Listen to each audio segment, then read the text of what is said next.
New haven वापस आने के बाद उसने ज़िंदगी के एक नए सफ़र को शुरू किया था। इस रात उस जंगल के हौलनाक अंधेरे और तन्हाई में उस दरख्त के साथ बंधे बिलखते हुए किए गए तमाम वादे उसे याद थे। वो सबसे बिल्कुल अलग थलग रहने लगा था, मामूली से राब्ते और ताल्लुक़ के भी बग़ैर। मुझे तुमसे नहीं मिलना, वो साफ गो तो हमेशा से ही था, मगर इस हद तक हो जाएगा इसके साथियों में से किसी को भी इसकी तवक्को नहीं थी। हफ्ते उसके बारे में उसका ग्रुप चहमगोइयाँ करता रहा, फिर ये चहमगोइयाँ एतराज़ात और तबसरों में तब्दील हो गईं और इसके बाद तंज़िया जुमलों और नापसंदीदगी में। फिर सब अपनी अपनी ज़िंदगी में मसरूफ़ हो गए। सालार सिकंदर किसी की ज़िंदगी का मरकज़ और महवर नहीं था, न दूसरा कोई उसकी ज़िंदगी का।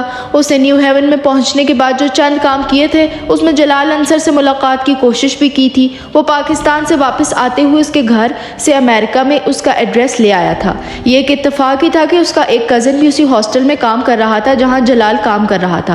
बाकी का काम बहुत आसान साबित हुआ, ज़रूरत से ज़्यादा आसान। वो इससे एक बार फिर मिलकर उससे मौज़रत करना चाहता था, उसे उन तमाम झूठों के बारे में बता देना चाहता था जो वो इससे इमामा के बारे में और इमामा से इसके बारे में बोलता रहा था। वो उन दोनों के ताल्लुक़ में अपने रोल के लिए शर्मिंदा था। वो इसकी तलाफ़ी करना चाहता था। वो जलाल अंसर तक पहुँच चुका था और वो इमामा हाशिम तक पहुँचना चाहता था। वो जलाल अंसर के साथ हॉस्पिटल के कैफेटेरिया में बैठा हुआ था। जलाल अंसर के चेहरे पर बेहद संजीदगी थी। वो इसके माथे पर पड़े हुए बल इसकी नाराज़गी को जाहिर कर रहे थे। सालार कुछ देर पहले ही वहाँ पहुँचा था और जलाल अंसर उसे अपने सामने देखकर हक्का बक्का रह गया था। उसने जलाल से चंद मिनट मांगे थे। वो 2 घंटे इंतज़ार करवाने के बाद बिलाखिर कैफेटेरिया में आ गया था। सबसे पहले तो मैं ये जानना चाहूँगा कि तुमने मुझे ढूंढा कैसे? उसने आप जनाब के तमाम तकल्लुफ़ात को बरतरफ करते हुए टेबल पर बैठते ही सालार से कहा, ये अहम नहीं है, ये बहुत अहम है। अगर तुम वाकई ये चाहते हो कि मैं कुछ देर तुम्हारे साथ यहाँ गुजारूं तो मुझे पता होना चाहिए कि तुमने मुझे कैसे ढूंढा। मैंने अपनी कज़न से मदद ली थी। वो एक डॉक्टर है और इस शहर में बहुत अरसे से काम कर रहा है। मैं ये नहीं जानता उसने आपको कैसे ढूंढा है। मैंने सिर्फ उसको आपका नाम और कुछ दूसरी मालूमात दी थी। सालार ने कहा। लंच? जलाल ने बड़े रस्मी अंदाज में कहा। वो टेबल पर आते हुए अपने लंच ट्रे साथ लेकर आया था। नहीं, मैं नहीं खाऊंगा। सालार ने शुक्रिया के साथ माजरत कर ली। जलाल ने कंधे उचकाए और खाना शुरू कर दिया। किस मामले में बात करना चाहते थे तुम मुझसे? मैं आपको चंद हक़ाइक़ से आगाह करना चाहता था। जलाल ने अपनी भवें उचकाई। हक़ाइक़? मैं आपको ये बताना चाहता था कि मैंने आपसे झूठ बोला था। मैं इमामा का दोस्त नहीं था, वो मेरे दोस्त की बहन थी, सिर्फ मेरी नेक्स्ट डोर नेबर। जलाल ने खाना जारी रखा। मेरी उससे मामूली जान पहचान थी, वो भी सिर्फ इसलिए क्योंकि इस एक बार इसने मुझे फ़र्स्ट एड देकर मेरी जान बचाई थी। वो मुझे पसंद नहीं करती थी, खुद मैं भी उसे पसंद नहीं करता था, और यही वजह थी कि मैंने आप पर यूँ जाहिर किया जैसे वो मेरी बहुत गहरी दोस्त थी। मैं आप दोनों के दरमियान गलत फहमियाँ पैदा करना चाहता था। जलाल संजीदगी से उसकी बात सुनते हुए खाना खाता रहा। उसके बाद जब इमामा घर से निकलकर आपके पास आना चाहती थी तो मैंने उससे झूठ बोला आपकी शादी के बारे में। इस बार जलाल खाना खाते खाते रुक गया। मैंने उससे कहा था कि आप शादी कर चुके हैं। वो आपके पास इसलिए नहीं आई थी। मुझे बाद में एहसास हुआ कि मैंने बहुत नामुनासिब हरकत की है, मगर इस वक्त तक देर हो चुकी थी। इमामा से मेरा कोई राब्ता नहीं था, मगर ये एक इत्तेफाक है कि आपसे मेरा राब्ता हो गया। मैं आपसे एक्सक्यूज़ करना चाहता हूँ। मैं तुम्हारी माज़रत कबूल करता हूँ, मगर मैं नहीं समझता कि तुम्हारी वजह से मेरे और इमामा के दरमियान कोई गलत फहमी पैदा हुई। मैं पहले ही उससे शादी ना करने का फ़ैसला कर चुका था। जलाल ने बड़ी साफ गोई से कहा। वो आपसे बहुत मोहब्बत करती थी। सालार ने धीमी आवाज़ में कहा। हाँ, मैं जानता हूँ, मगर शादी वगैरह में सिर्फ मोहब्बत तो नहीं देखी जाती, और भी बहुत कुछ देखा जाता है। जलाल बहुत हकीकत पसंदाना अंदाज में कह रहा था। जलाल, क्या ये मुमकिन नहीं कि आप उससे शादी कर लें? पहली बात यह कि मेरा उसके साथ कोई राब्ता नहीं है, और दूसरी बात यह कि मेरा उसके साथ राब्ता होता भी तब भी मैं उसके साथ शादी नहीं कर सकता। उसको आपके सहारे की ज़रूरत है। सालार ने कहा। मैं नहीं समझता कि उसे मेरे सहारे की ज़रूरत है। अब तो बहुत अरसा गुजर चुका है, अब तक वो कोई ना कोई सहारा तलाश कर चुकी होगी। जलाल ने इत्मीनान से कहा। हो सकता है उसने ऐसा ना किया हो, वो अभी भी आपका इंतज़ार कर रही हो। मैं इस तरह के इम्कानात पर गौर करने का आदी नहीं हूँ। मैंने तुम्हें बताया है कि मेरे लिए अपने करियर की इस स्टेज पर शादी करना मुमकिन ही नहीं है, वो भी उससे। क्यों? इस क्यों का जवाब मैं तुम्हें क्यों दूं? तुम्हारा इस सारे मामले से कोई ताल्लुक नहीं है। मैं इससे क्यों शादी नहीं करना चाहता मैं तभी उसे बता चुका हूँ, और इतने अरसे के बाद तुम दोबारा आकर वही पेंडोरा बॉक्स खोलने की कोशिश कर रहे हो। जलाल ने कदरे नाराजगी से कहा, मैं सिर्फ इस नुकसान की तलाफी करने की कोशिश कर रहा हूँ जो मेरी वजह से आप दोनों का हुआ। सालार ने नरमी से कहा, मेरा कोई नुकसान नहीं हुआ और इमामा का भी नहीं हुआ होगा। तुम ज़रूरत से ज़्यादा हसास हो रहे हो। जलाल ने सलाद के चंद टुकड़े मुंह में डालते हुए इत्मीनान से कहा। सालार उसे देखता रहा। वो कुछ नहीं समझ पा रहा था कि वो अपनी बात कैसे समझाए। मैं उसको ढूंढने में आपकी मदद कर सकता हूँ, उसने कुछ देर बाद कहा, मगर मैं उसे ढूंढना नहीं चाहता। शादी मुझे उससे नहीं करनी तो फिर ढूंढने का फ़ायदा। सालार ने गहरा सांस लिया। आप जानते हैं उसने किस लिए घर छोड़ा था? मेरे लिए बहरहाल नहीं छोड़ा था। जलाल ने उसकी बात काट दी। आपके लिए नहीं छोड़ा था, मगर जिन वजूहात की बिना पर छोड़ा था, क्या एक मुसलमान के तौर पर आपको उसकी मदद नहीं करनी चाहिए? जबकि आप ये भी जानते हैं कि वो लड़की आपसे बहुत मोहब्बत करती है, आपसे बहुत ज़्यादा इंस्पायर्ड है। मैं दुनिया में कोई वाहिद मुसलमान नहीं हूँ और ना ही मुझ पर यह फ़र्ज़ कर दिया गया है कि मैं उसकी मदद ज़रूर करूँ। मेरी एक ही ज़िंदगी है और मैं इसे किसी दूसरे की वजह से तो ख़राब नहीं कर सकता। और फिर तुम भी मुसलमान हो, तुम क्यों नहीं शादी करते उससे? मैंने तो तब भी तुमसे यही कहा था कि तुम उससे शादी कर लो, तुम वैसे भी उसके लिए नरम गोशा रखते हो। जलाल अंसर ने कदरे चुपते हुए अंदाज में कहा। सालार उसे खामोशी से देखता रहा। वो नहीं बता सकता था कि उससे शादी कर चुका है। शादी? वो मुझे पसंद नहीं करती, उसने कहा। मैं इस सिलसिले में उसे समझा सकता हूँ। तुम मेरा उससे राब्ता करवा दो तो मैं उससे तुमसे शादी करने पर तैयार कर लूँगा। अच्छे आदमी हो तुम और ख़ानदान वगैरह भी ठीक ही होगा तुम्हारा। कार तो 1.5 साल पहले भी तुम्हारे पास बड़ी शानदार रखी हुई थी। इसका मतलब है कि रुपया वगैरह होगा तुम्हारे पास। वैसे यहाँ किस लिए हो? MBA कर रहा हूँ। फिर तो कोई मसला ही नहीं, जॉब तो मैं मिल जाएगी। रुपया वैसे भी तुम्हारे पास है, लड़कियों को और क्या चाहिए? इमामा तो वैसे भी तुम्हें जानती है। जलाल ने चुटकी बजाते मसले का हल निकाल लिया।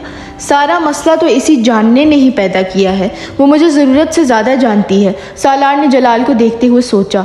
वो आपसे मोहब्बत करती है। सालार ने जैसे उसे याद दिलाया।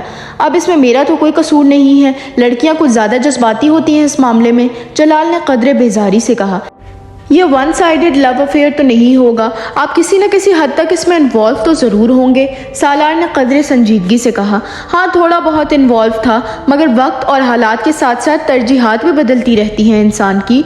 अगर आपको वक्त और हालात के साथ अपनी तरजीहात बदलनी थी तो आपको इसके बारे में इमामा के साथ इन्वॉल्व होते ही बता देना चाहिए था। कम अज़ कम इससे ये होता कि वो आपकी मदद की तवक्को ना रखती, ना ही आप पर इस कदर इन्हिसार करती। मैं उम्मीद करता हूँ आप ये तो नहीं कहेंगे कि आपने उससे शादी के हवाले से कोई बात या वादा ही नहीं किया था। जलाल कुछ कहने के बजाय खश्मगीन नज़रों से उसे देखता रहा। तुम मुझे क्या जताने और बताने की कोशिश कर रहे हो? उसने चंद लम्हों के बाद उखड़े हुए अंदाज में उससे कहा। उसने जब मुझसे पहली बार राब्ता किया था तो आपका फ़ोन नंबर और एड्रेस देकर उसने मुझसे कहा था कि मैं आपसे पूछूं, आपने अपने पेरेंट्स से शादी की बात कर ली है? मैंने उसे अपना फ़ोन दिया था कि वो आपसे ख़ुद ये बात पूछ ले। यकीनन इस्लामाबाद आने से पहले आपने उससे ये कहा होगा कि आप उससे शादी के लिए अपने पेरेंट्स से बात करेंगे। आपने यकीनन पहले मोहब्बत वगैरह के इजहार के बाद उसे प्रपोज़ किया होगा। जलाल ने कुछ भरमी से उसकी बात काटी। मैंने उसे प्रपोज़ नहीं किया था, उसने मुझे प्रपोज़ किया था। मान लेता हूँ उसने प्रपोज़ किया, आपने क्या किया? इनकार कर दिया। वो चैलेंज करने वाले अंदाज में पूछ रहा था। इनकार नहीं किया होगा। सालार अजीब से अंदाज में मुस्कुराया। उसने मुझे बताया था कि आप नात बहुत अच्छी पढ़ते हैं और आपको हज़रत मोहम्मद सल्लल्लाहु अलैहि वसल्लम से भी बहुत मोहब्बत है। आपको भी बताया होगा उसने कि वो आपसे मोहब्बत क्यों करती थी, मगर आपसे मिलकर और आपको जानकर मुझे बहुत मायूसी हुई। आप नात बहुत अच्छी पढ़ते होंगे, मगर जहाँ तक हज़रत मोहम्मद सल्लल्लाहु अलैहि वसल्लम से मोहब्बत का ताल्लुक़ है, मैं नहीं समझता वो आपको है। मैं ख़ुद कोई बहुत अच्छा आदमी नहीं हूँ और मोहब्बत के बारे में ज़्यादा बात नहीं कर सकता, ख़ास तौर पर अल्लाह और हज़रत मोहम्मद सल्लल्लाहु अलैहि वसल्लम से मोहब्बत के बारे में। मगर इतना मैं ज़रूर जानता हूँ कि जो शख्स अल्लाह या उसके पैगम्बर सल्लल्लाहु अलैहि वसल्लम से मोहब्बत का दावा करता है या लोगों को ये इंप्रेशन देता फिरता है, वो मदद के लिए फैलाए हुए हाथ को नहीं झटक सकता, ना ही वो किसी को धोखा और फरेब दे सकता है। सालार उठकर खड़ा हो गया। और मैं तो आपसे रिक्वेस्ट कर रहा हूँ उसकी मदद के लिए। हो सकता है उसने भी 1.5 साल पहले की हो, फिर भी आप इनकार पर मुसर हो तो मैं या कोई आपको मजबूर तो नहीं कर सकता, मगर आपसे मिलकर और आपसे बात करके मुझे बहुत मायूसी हुई। اس نے الوداعی مصافحہ کے لیے جلال کی طرف ہاتھ بڑھایا۔ جلال نے اپنا ہاتھ نہیں بڑھایا، وہ تنفر بھرے انداز میں ماتھے پر بل لیے اسے دیکھتا رہا۔ خدا حافظ۔ سالار نے اپنا ہاتھ پیچھے کر لیا۔ جلال اسی انداز میں اسے دیکھتا رہا اور پھر اس نے خود کلامی کی۔ It's really an idiot's world out there۔ وہ دوبارہ لنچ ٹرے کی طرف متوجہ ہو گیا۔ اس کا موڈ بے حد آف ہو رہا تھا۔ جلال انصر سے ملاقات کے بعد وہ اپنے احساسات کو کوئی نام دینے میں ناکام ہو رہا تھا۔ کیا اسے اپنے پچھتاوے سے آزاد ہو جانا چاہیے؟ کیونکہ جلال نے یہ کہا تھا کہ سالار بیچ میں نہ آتا تو بھی وہ امامہ سے شادی نہیں کرتا، اور جلال انصر سے بات کرنے کے بعد اسے یہ اندازہ ہو گیا تھا کہ امامہ کے لیے اس کے احساسات میں کوئی گہرائی نہیں تھی، مگر یہ شاید اس کے لیے بہت سے نئے سوال پیدا کر رہا تھا۔ وہ جلال سے آج ملا تھا۔ 1.5 سال پہلے اس نے جلال کے ساتھ اس طرح بات کی ہوتی تو شاید اس پر ہونے والے اثر مختلف ہوتے۔ تب امامہ کے لیے اس کے احساسات کا پیمانہ مختلف ہوتا، اور شاید 1.5 سال پہلے وہ امامہ کے بارے میں اسی بے حسی کا مظاہرہ نہ کرتا جس کا مظاہرہ اس نے آج کیا تھا۔ وہ ایک ذہنی رو میں اپنے کندھوں سے بوجھ ہٹا ہوا محسوس کرتا، اور اگلی ذہنی رو اسے پھر الجھن کا شکار کر دیتی۔ MBA کا دوسرا سال بہت پرسکون گزرا تھا۔ پڑھائی کے علاوہ اس کی زندگی میں اور کوئی سرگرمی نہیں رہی تھی۔ وہ گیمز یا پھر ڈکشنز میں ہی اپنی کلاس فیلوز کے ساتھ گفتگو کرتا، یا پھر گروپ پروجیکٹس کے سلسلے میں ان کے ساتھ وقت گزارتا۔ باقی کا سارا وقت وہ لائبریری میں گزار دیتا۔ ویکنڈ پر اس کی واحد سرگرمی اسلامک سینٹر جانا تھا، جہاں وہ ایک عرب سے قرآن پاک تلاوت کرنا سیکھتا کرتا تھا۔ پھر وہ قرآن پاک کے ان اسباق کو دہرایا کرتا۔ پھر اسی عرب سے اس نے عربی زبان سیکھنا شروع کر دی۔ خالد عبد الرحمن نامی وہ عرب بنیادی طور پر ایک میڈیکل ٹیکنیشین تھا اور ایک ہاسپٹل سے وابستہ تھا۔ وہ ویکنڈ پر وہاں آ کر عربی زبان اور قرآن پاک کی کلاسز لیا کرتا تھا۔ وہ اس کام کا کوئی معاوضہ نہیں لیا کرتا تھا، بلکہ اسلامک سینٹر کی لائبریری میں موجود کتابوں کی ایک بڑی تعداد بھی اس کے دوستوں اور رشتہ داروں کی طرف سے ہی عطیہ کی گئی تھی۔ قرآن پاک کی ان کلاسز کے دوران ایک دن اس نے سالار سے کہا، تم قرآن پاک حفظ کیوں نہیں کرتے؟ سالار اس کے اس تجویز نما سوال پر کچھ دیر حیرانگی سے اس کا منہ دیکھنے لگا۔ میں کیسے کر سکتا ہوں؟ کیوں؟ تم کیوں نہیں کر سکتے؟ خالد نے جواباً اس سے پوچھا۔ یہ بہت مشکل ہے، اور پھر میرے جیسا آدمی۔ نہیں، میں نہیں کر سکتا، سالار نے چند لمحوں کے بعد کہا۔ تمہارا ذہن بہت اچھا ہے، بلکہ میں اگر یہ کہوں کہ میں نے آج تک کی زندگی میں تم سے زیادہ ذہین آدمی نہیں دیکھا۔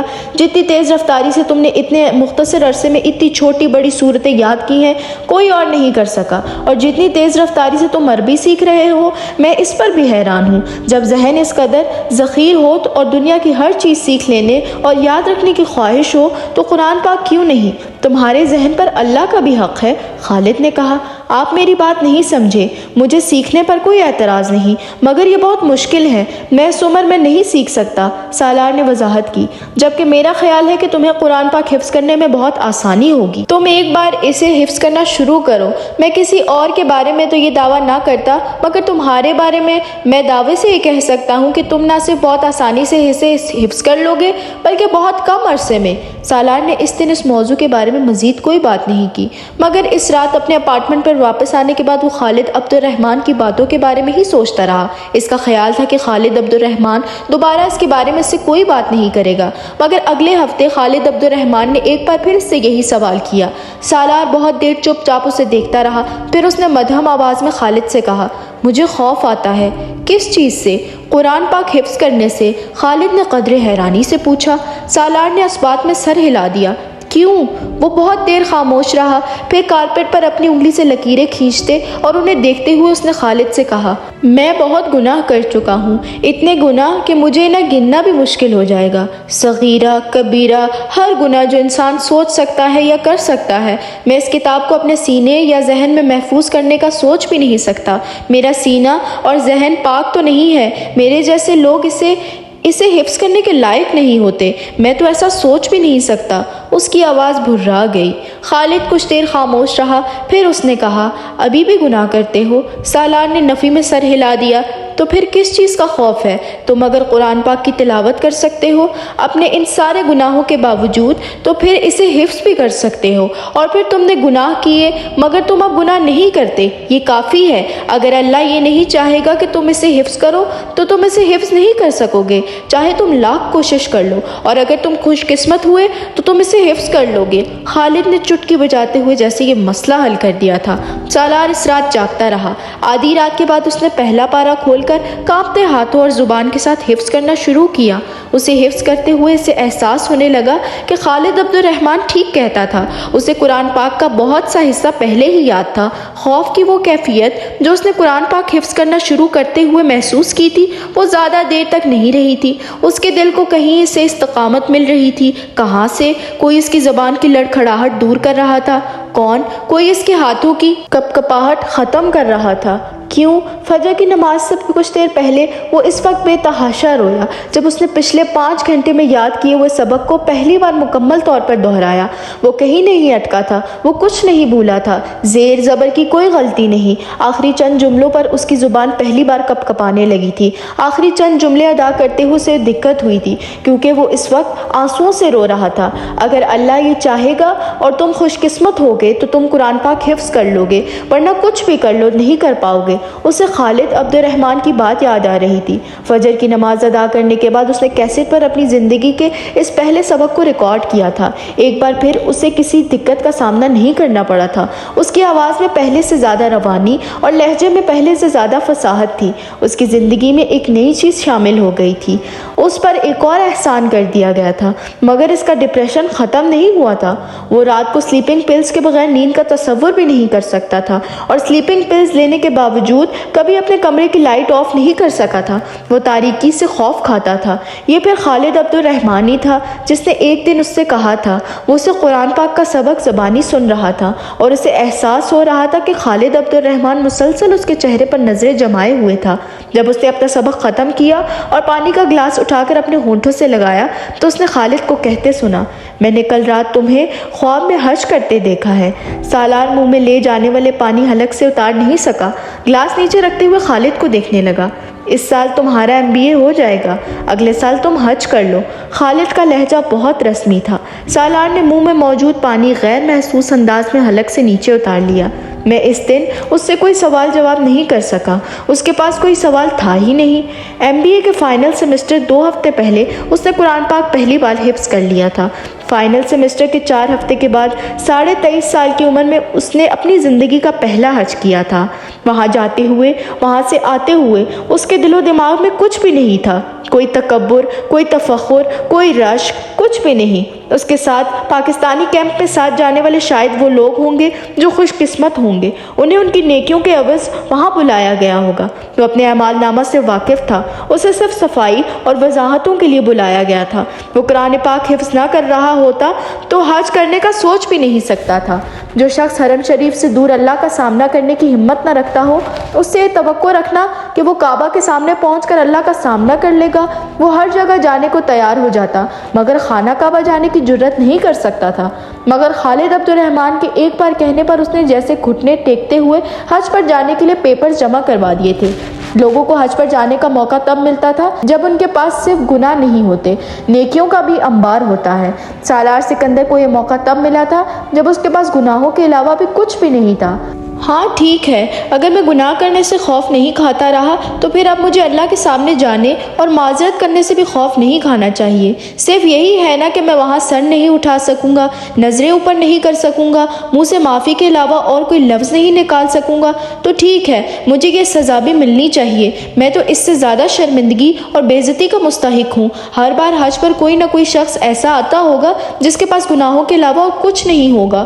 اس بار وہ شخص میں صحیح، سالار سکندر ہی صحیح، اس نے سوچا تھا۔